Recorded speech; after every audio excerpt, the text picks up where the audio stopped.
집주인들이 올라가는데 베팅을 하고 있기 때문에 매물이 안 나오는 거고요. 반대로 사려는 사람들도 마음이 똑같잖아요. 사실 결국에 지금의 가격이 과연 적정한 수준이냐라는 게 전 중요해 보이는데, 그게 한강이든 뭐 강남이든 둘 다 적정하지 않다. 그거 이유는 분명합니다. 자, 결국 실수요자분들은 지금 그래서 사야 되는지 아니면 말아야 되는지 이런 고민들을 좀 하고 계실 것 같아요. 제가 한번 어떤 헤드라인을 한 번씩 말씀드릴 테니까요. 거기에 따른 의견을 좀 한번 부탁드리도록 하겠습니다. 최근 부동산 이슈 중에서 첫 번째 헤드라인은 강남 불패, 한강 불패 이런 이야기가 있어요.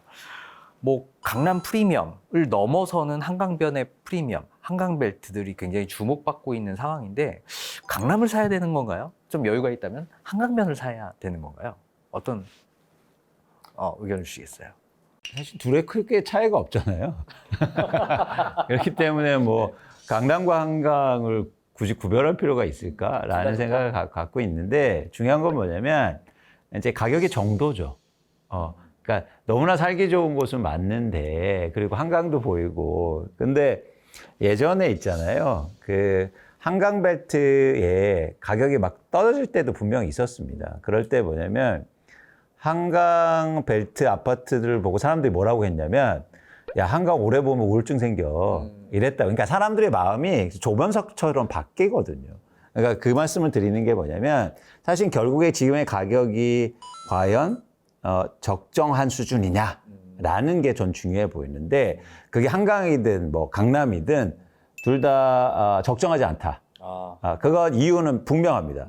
지금의 가격이 이렇게 오른 건 수요가 많아서 오른 게 아니라 공급이 줄었기 때문에 오른 거기 때문에 지속 가능성이 떨어진다는 거예요. 그러니까 아까 김만수 선생님이 일본하고 비교하셨잖아요. 일본은 계속 그렇게 양극화가 난 게 아니에요. 무슨 얘기냐면 다 폭락했다가 예를 들어서 동경의 일부 지역만 오른 거예요. 그래서 양극화가 난 거거든요. 근데 이 오르는 과정에 어떤 게 있었냐면 수요가 이제 많아지면서 오른 거죠. 이건 장기적 관점인데, 근데 한국의 지금 모습은 일단 2020년도 한번 빠졌거든요. 근데 일부만 오르고 있잖아요. 이 오르는 게 뭐냐면 수요가 많아서 오른 게 아니고 공급이 감소해서요. 파는 사람이 없어서 호가 올리고, 그래서 일부가 거래돼서 오른 거거든요. 그러니까 저는 지속 가능성이 떨어진다는 말씀을 꼭 드리고 싶어요. 그래서 한강이든 강남이든 지금 불패가 아니다 라는 말씀을 드립니다.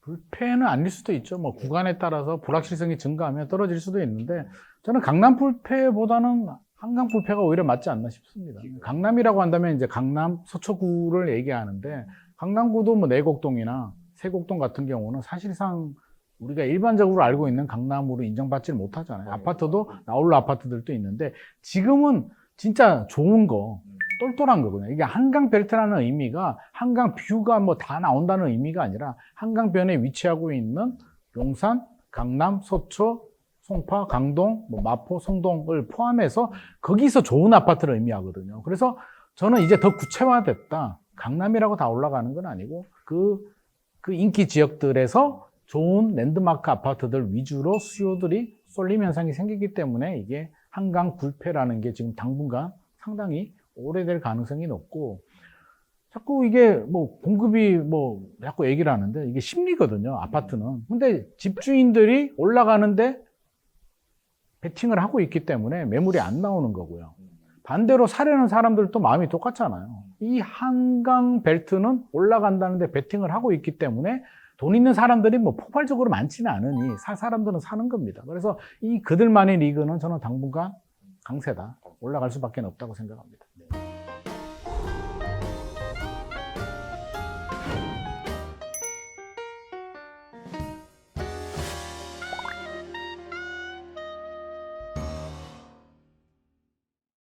자, 그럼 두 번째 헤드라인 한번 좀 읽어보겠습니다. 스트레스 DSR 3단계가 이제 7월부터 시행되는데 부동산 가격의 향방은 어떻게 될지 한번 의견 한번 여쭤볼게요. 이번엔 저부터 할까요? 네. 스트레스 DSR은 이제 7월부터 시행이 되죠. 스트레스 DSR이라고 한다면 스트레스 금리를 주는 거잖아요. 그래서 1.5%까지, 수도권은 1.2에서 1.5%까지 스트레스 금리를 주고요. 지방은 6개월 동안 1.2% 이제 유지 뭐 유지라면 유지죠. 혜택 아닌 혜택을 주게 되는데 이것도 지역에 따라서 좀 구분이 될 것 같습니다. 이제 한강 벨트를 또 다시 연장선에서 얘기를 하면 한강 벨트는 저는 크게 영향받을 것 같지는 않습니다. 한강 벨트가 최소 20억이거든요. 그죠? 마포도 마레포도 이제 뭐 23억, 24억 정도 부르더라고요. 20억을 뛰어넘어가게 되면 우리가 노력해서 소위 말해서 전문직 부부 의사들도 24억, 25억 되면 부담스럽습니다. 그러면 이거는 이제 소득으로 살 수 없는 자산으로 살 수 있는 기존의 아파트를 팔거나 부모님한테 어떤 도움을 받거나 뭔가 있을 때 살 수 있는 시장이지 열심히 노력해서 돈을 모아서 살 수 있는 대출을 받아서 살 수 있는 시장은 저는 아니라고 봅니다. 물론 일부는 대출을 받을 수도 있겠지만 그렇게 바라본다면 한강 벨트는 크게 뭐 살짝 1.2에서 1.5% 올리는 거로 한도가 연봉 1억 인분이 2천만 원 줄어드는 거로 뭐 이 정도 가지고 영향을 받을 시장은 저는 아닌 것 같습니다. 스트레스 DSR이 처음 시행되면 모르잖아요.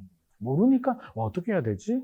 라는 두려움이 있겠으나 2단계에서 3단계 가는 건 사실 그렇게 두렵지도 않고요. 이미 시뮬레이션 결과 나왔고요. 잘 모르면 국민은행 가가지고 대출 한번 시뮬레이션 돌려보면 답 나오기 때문에 영향은 안 받는데 어떤 지역이 영향받냐면 한강벨트를 제외한 지역들. 서울 외곽이라든지 경기, 인천 이런 지역들은 영향을 받습니다. 그러면 어떤 일이 발생할까요? 야, 2천만 원이 어디야? 10억 아파트에서 2천은 크니까요. 당겨서 미리 대출을 받습니다. 그래서 5월, 6월에 오히려 거래량 늘어날 수도 있습니다. 저는 이게 또 하나의 자극이 될 수도 있거든요. 거래량 늘어나게 되면 잔금은 한 두세 달 후에 하잖아요. 7월에 역설적으로 스트레스 DSR 3단계 시행하는데 가계부채 늘어날 수도 있습니다. 왜? 5월, 6월 당겨서 계약을 했기 때문에 일시적으로 늘어날 수가 있고요. 지방 보면 지방에서는 화냅니다. 우리는 지금 집값도 떨어지고 살 사람도 없는데 우리는 왜 계속 한 대 계속 때리고 있는 거야. 사탕을 줘도 우리는 안 해. 지방은 DSR을 전면 폐지를 해도 사실 지금 안 사거든요. 미분양도 많고 입주 물량도 많고 집값도 떨어지는데 DSR 대출 받아서 왜 삽니까? 오르지도 않은 집을. 그래서 오히려 역차별이다. 지방은 저는 0.75가 아니라 폐지를 해줘도 오히려 모자랄 판이다. 오히려 인센티브를 양도세 면제 같은 인센티브를 줘야 되고 수도권 지역들은 저는 오히려 부작용이 생길 수도 있겠다. 한강벨트는 크게 영향이 없겠다라고 말씀드릴 수가 있겠습니다. 네, 감사합니다. 뭐 대표님 혹시 의견 또 주실 거 있으실까요? 뭐 스트레스 DSR이 3단계가 적용된다는 건 대출의 절대량이 감소할 수 있으니까 지금의 주택 수요를 보면 가계대출이 증가할 때 주택 수요를 증가하는 그런 일단 상관관계를 보이거든요. 그런 측면에서 당연히 대출이 줄면 수요가 감소할 수 있겠죠. 수요가 감소할 때 이제 시장에 미치는 영향은 당연히 자산 시장의 수요가 줄어들면 가격은 최소한 오르진 않을 겁니다. 그런 측면에서 영향을 미칠 건데 이런 어떤 대출이 갈아타기를 통해서 일종의 승수 효과를 냈거든요.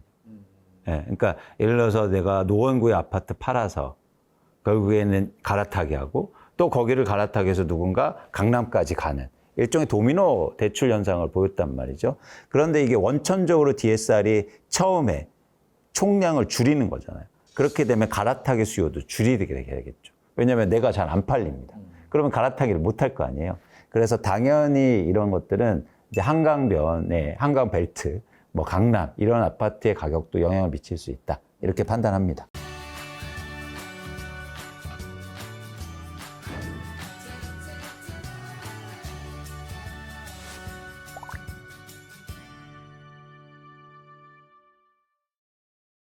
자, 뭐 B아파트도 한번 여쭤보고 싶어요. 지금 빌라 거래량이 2년 9개월 만에 3천 건을 넘으면서 시장 활기가 조금 띄고 있다라고 얘기해요. 지금 이런 상황 어떻게 뭐 시장의 회복으로 좀 봐야 되나요? 아니면 일시적인 대체 수요라고 좀 봐야 될까요?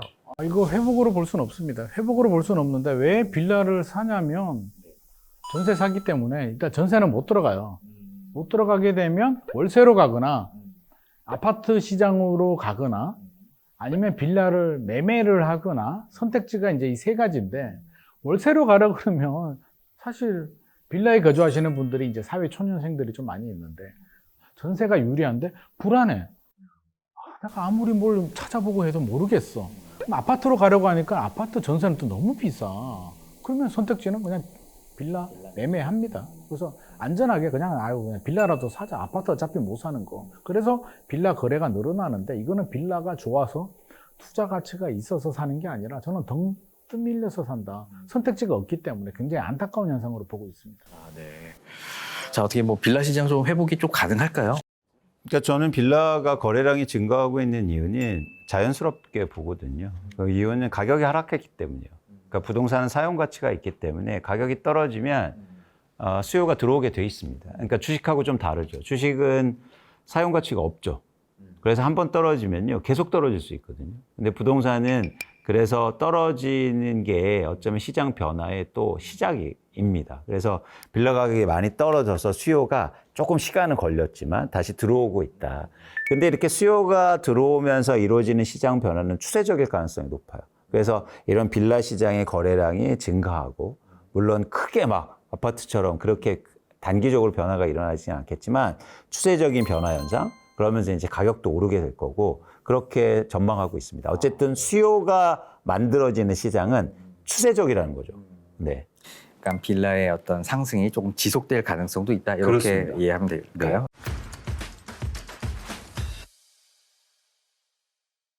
자, 그럼 뭐 실수요자분들이 지금 결국에는 매수를 지금 하는 게 적길지 아니면 조금 더 기다려야 되는 게 적길지 이게 좀 궁금하실 것 같아요. 제가 한번 또 같이 한번 의견 한번 여쭤보겠습니다.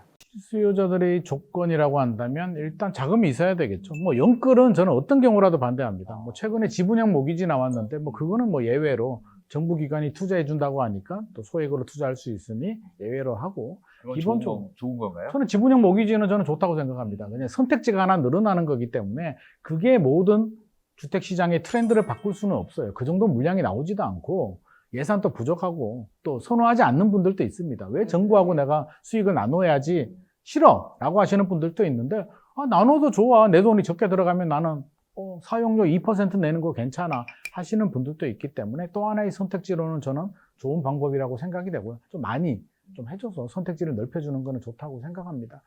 그러면 영끌은 아니고 지분형 모기지는 저는 괜찮다고 보고 있고요. 대상이 되시는 분들이라면. 그러면 기본적으로 내가 자금이 되고 DSR 대비 소득이 되고 원리금 상환 능력이 되고, 원리금 상환도 갑자기 금리가 올라갈 수도 있잖아요. 그러면 예상치 못하는 금리가 뭐 갑자기 계획보다 더 올라가더라도 한 3년 정도는 여행 안 다니고 외식 줄이고 버틸 수 있는 분들이라면 저는 내 집 마련하셔라. 집값이 떨어지면 뭐 사자라고 하는데 사실 그게 굉장히 힘들어요. 그림의 떡 같습니다. 그러니까 말은 좋죠. 굉장히 아름다운데 아름다운 거와 현실은 달라요. 이게 전문가들도 사실은 그 구간을 찾기가, 좋은 타이밍 잡기가 굉장히 힘들거든요. 제 첫 책이 아파트 투자는 타이밍이다라는 책을 제가 썼는데 망했습니다. 타이밍 못 잡겠더라고요. 이게 저도 타이밍 잘 못 잡는데 일반인들은 얼마나 잡기가 힘들겠습니까? 그래서 준비가 되고 자금이 되고 필요하신 분들은 내 집 마련을 하라. 단 영끌은 어떤 경우라도 반대다. 금리가 올라가는 거 감안해서 리스크 관리는 된다는 전제 조건 하에서 저는 내 집 마련 하시라고 자신 있게 말씀드립니다. 네, 감사합니다. 대표님, 어떻게 지금 뭐 매수해도 되나요? 내 집 마련? 아니, 그거에 대한 답은 뭐 네. 명확한 거죠. 네. 왜냐면 제가 집값이 하락한다고 했는데 사라고 하는 거는 모순이지 않습니까? 좀 더 기다려야 되나요? 네, 떨어질 네. 때 사자. 떨어질 때 언제? 말씀드렸잖아요. 올해 하반기부터 이제 하락이 하반기부터. 시작된다. 그러니까 이거는 제가 지난번에 나와서도 말씀드렸고, 많은 전문가들이 올해 뭐라고 했냐면 상반기에 떨어지고 하반기에 오른다고 얘기했어요. 근데 제가 옳다, 맞다 그러다를 얘기하고 싶지는 않고, 이제 제가 이제 하반기부터 하락한다고 얘기했으니까 떨어질 때 사자. 근데 제가 그렇게 얘기해놓고 지금 사세요 그러면 그렇죠. 그건 아니죠. 자, 여기서 이제는 김희만 소장님 질문의 핵심이죠. 그건 뭐냐면 언제냐, 또 하나 뭐냐면 그거 맞출 수 있냐. 전 가능하다. 왜냐면 떨어질 때 누군가 사거든요.